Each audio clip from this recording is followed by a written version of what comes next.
When you asked me, why would I say something to you that wasn't true?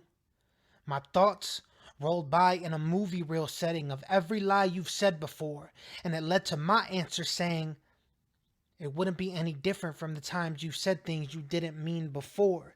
So to answer your question of why would you do that? Because you lie. It's what you do. I said you lie. It's what you do, but the truth will still hold on to the standard that was set by God when the tornadoes of lies come crashing down upon this house. Truth will still be true.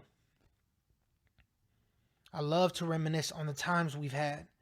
Whether it was alone in my room or in front of a crowd of people I wanted to impress, and you just looked so good when I courted you.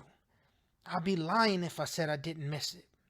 You know, the times where our tongues would get tied in a web of half truths we told one another just to heighten this mood, this buzz we love to indulge in, especially when sitting under the sky perfectly lit up by the moon.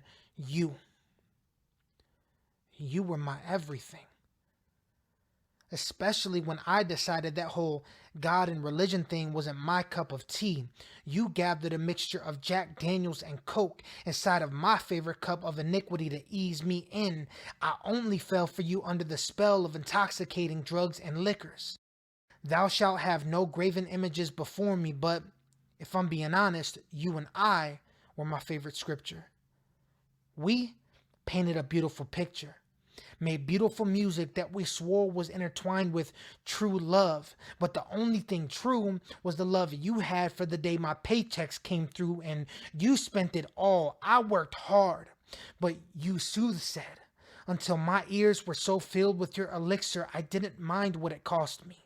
I just wanted to have another 10 minutes with you in my arms. You held me so tightly. Even when my mother prayed that you let me go, I chased after you. And you loved the hold you had on me. So much that you even tied a noose around my neck. You said it'll heighten the pleasure of your high if you let me take you as low as I can. And you tasted so sweet on my lips that I agreed to what would have left me in a ditch. This love story of ours is riddled with deception. What fools we both were to think it would last.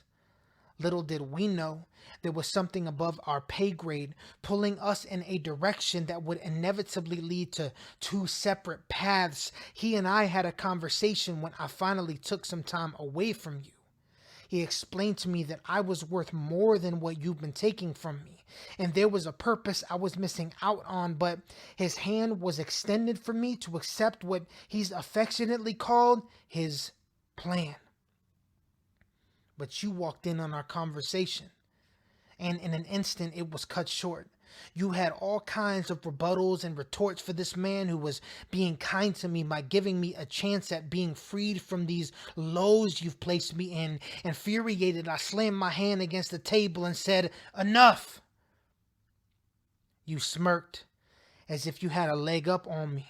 But I had already made my mind up to walk along this path, even if it included losing you.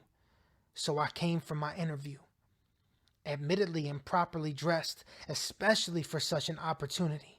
And when I arrived there were familiar faces there that had known I've been drinking out of your cup of deceit for several years. They greeted me with open arms and showed me love. I felt welcomed in an instant, but you came along and of course tried to distract me when I had already told you that we were finished. Things got heated when I made a scene about escaping what you tried to use against me.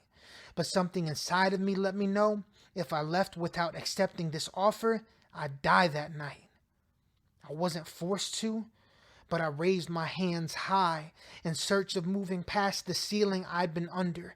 And as I kept fighting, tears ran down my face as this man said to me, "My son, you're safe. It's time to come home. I've waited for you for so long, and I just want to embrace you in my arms. They've never been closed, even when you've closed your ears to my voice. But my son, you're not alone." What happened next was a flash that changed my life. In an instant, I was released from your clutch. I had an experience that can only be described by the book of Acts, and they called it speaking in tongues. Dear God, thank you for this job offer. I accept with every ounce of my soul. You've cleansed me even when I felt too tainted and shattered to ever be made whole. But, dear sin, we had our run. But you tried to rob me of happiness and leave me stranded on the side of the road in a ditch left for dead. We are finished. Don't bother collecting your things. Jesus got rid of them for me.